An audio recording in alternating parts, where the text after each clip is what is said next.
योगेश कदमांची मंत्रिमंडळामधून हकालपट्टी करा असं अनिल परवानी म्हटलंय। सचिन खायवळला मिळालेल्या शस्त्र परवान्यावरून ठाकरेंची शिवसेना ही आक्रमक झाली आहे। या प्रकरणामध्ये शिवसेना रस्त्यावर उतरणार। अनिल परब यांनी हा इशारा दिलाय। मुख्यमंत्र्यांची काय अडचण आहे मला माहिती नाही असं देखील अनिल परब यांनी म्हटलंय।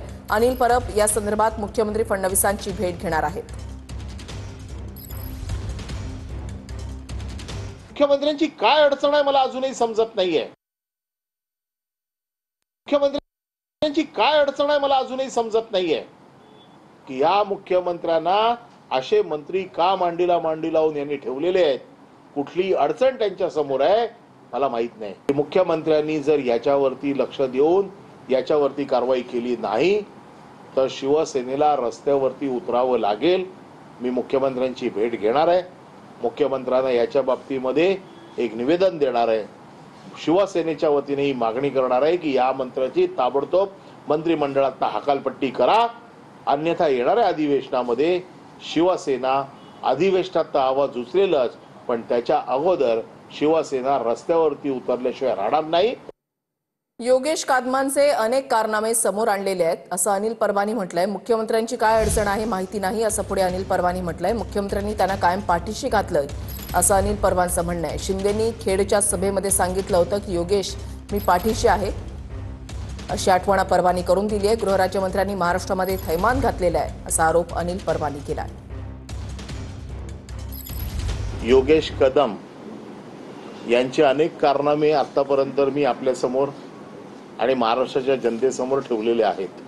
मुख्यमंत्र्यांची काय अडचण आहे मला माहित नाही, पण मुख्यमंत्र्यांनी त्यांना प्रत्येक वेळेला पाठीशी घातलं। उपमुख्यमंत्री एकनाथ शिंदे यांनी खेडच्या सभेत जाऊन सांगितलं होतं की योगेश तुझ्या पाठीशी मी आहे, आणि ज्या वेळेला महाराष्ट्राचा मुख्यमंत्री पाठीशी असेल अशी भावना तयार झाल्यामुळे गृहराज्यमंत्र्यांनी महाराष्ट्रामध्ये जे काय थैमान घातलेलं आहे त्याचा अजून एक पुरावा महाराष्ट्राच्या जनतेच्या समोर आला। पोलिसांनी पार्श्वभूमी लिहिली ना त्यांच्या रिपोर्टमध्ये। पोलिसांच्या रिपोर्टमध्ये पोलिसांनी सगळं म्हटलेलं आहे। हे लंगडं समर्थन करतायत की दोषमुक्त आहे म्हणून आम्ही दिला। अरे पण तो गुंड आहे, वेल्लोन गुंड आहे, वेल्लोन गुंडाचा भाऊ आहे। आता त्याचा भाऊ देशातनं पळून गेलेला आहे। ज्या कारणास्तव पोलिसांनी नाकारलं त्यावेळेला देखील कोर्टातनं तो दोषमुक्त झाला होता, तरी देखील पोलिसांनी नाकारला। पोलीस काय मूर्ख आहेत का नाकारायला?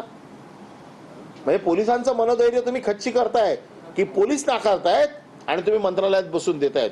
आता तर मी सगळी राईट ऑफ इन्फॉर्मेशन मध्ये माहिती घेणार आहे की योगेश कदम यांनी किती परवाने दिले, याच्या टिंटेड परवाने किती आहेत। तर पोलीस विभागाच्या अहवालानुसारच शस्त्र परवाना दिला असं स्पष्टीकरण आता गृहराज्यमंत्री योगेश कदमांनी दिलंय।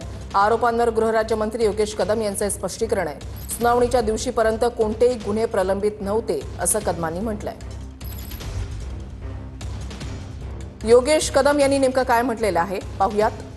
पोलीस विभागाकडून आलेल्या अहवालानुसार सुनावणीच्या दिवशीपर्यंत त्यांच्या विरोधात कोणतेही गुन्हे प्रलंबित नव्हते। उपलब्ध कागदपत्र आणि न्यायालयाच्या न्याय निर्णयानं निर्दोष मुक्त केल्याच्या आदेशाचं अवलोकन करण्यात आलं। नियमानुसार सदर प्रकरणामध्ये आवश्यक ती कार्यवाही करण्यात आलेली आहे।